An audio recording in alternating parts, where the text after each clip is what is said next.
niwapongeze pia watu wanaokusaidia kazi, kwa sababu watu wote ni wasaidizi wako na wewe umepewa dhamana ya kuongoza. Kwa kufikiria jambo hili zuri, wito wangu kwa tunaokwenda kuwapa pikipiki leo kwa maana ya kutendea kazi, kwanza pikipiki hizi mpya mzima 0 kilomita, na tumezitoa hizi au serikali inatoa pikipiki hizi kwa sababu ya kuongeza ufanisi kazini.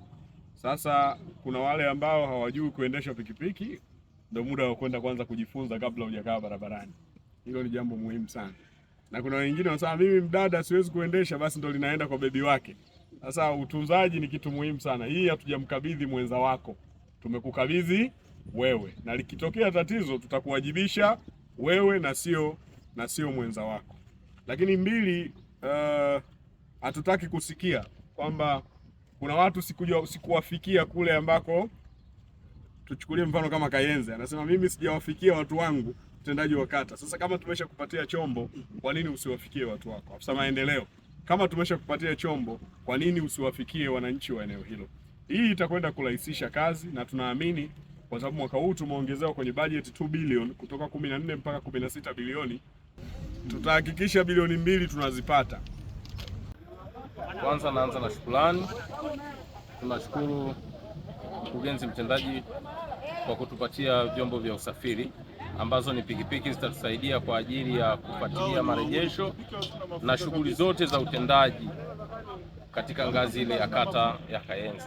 Mwanzoni tulikuwa tunapata changamoto ya kufuatilia marejesho, lakini kwa sasa tuna uwezo mkubwa wa kuwafikia wanavikundi wote waliokopa maeneo yao, kwa sababu tutakuwa tuna usafiri na huu usafiri utatusaidia katika kuhakikisha tunakusanya mapato ya halmashauri vizuri.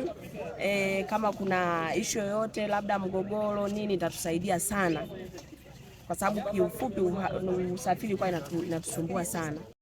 Kupitia programu ya Green and Smart Cities sasa, ambayo programu hii tunapata fedha za msaada wa kibajeti kutoka Jumuiya ya Umoja wa Ulaya, na pia kupitia programu hii tuna kipengele ambacho kinatuwezesha kununua vitendea kazi kwa watumishi katika kurahisisha utendaji kazi wao. Tulifanya manunuzi ya pikipiki 31 zenye thamani ya milioni 108. Kama ambavyo mratibu ameeleza kwamba tunaamini utendaji wa kazi sehemu yake ni kupata vitendea kazi. Utakapokuwa na vitendea kazi, maana yake itakurahisisha kwenye utendaji wako wa kazi. Kwa hiyo sisi sehemu ya mpango ule wa ule mradi wa Green and Smart City tulisema sehemu ya fedha zile basi tununue vitendea kazi ambavyo vitarahisisha utendaji wa kazi kwa wenzetu hawa. Tunaamini kule kwenye kata, kwenye mitaa yetu ndio kuna watu ambao tumewakopesha zile fedha za 10%. Kwa hiyo tukiwapa vitendea kazi hivi itakuwa ni rahisi wao kwenda kufuatilia vile vikundi ili waweze kufanya marejesho kwa wakati na kuweza kutoa mikopo kwa vikundi vingine. Lakini wenzetu wa kata hawa pia kuna mambo mengi sana wanafanya kule chini, ikiwemo pia usimamizi wa mapato. Kwa hiyo kupitia vifaa hivi au vitendea kazi hivi itakuwa ni rahisi kuzunguka kwenye maduka kule kuangalia wenye leseni ambao hawana, kuzunguka pia kuangalia mambo yanayoendelea kwenye mitaa yao na kata husika.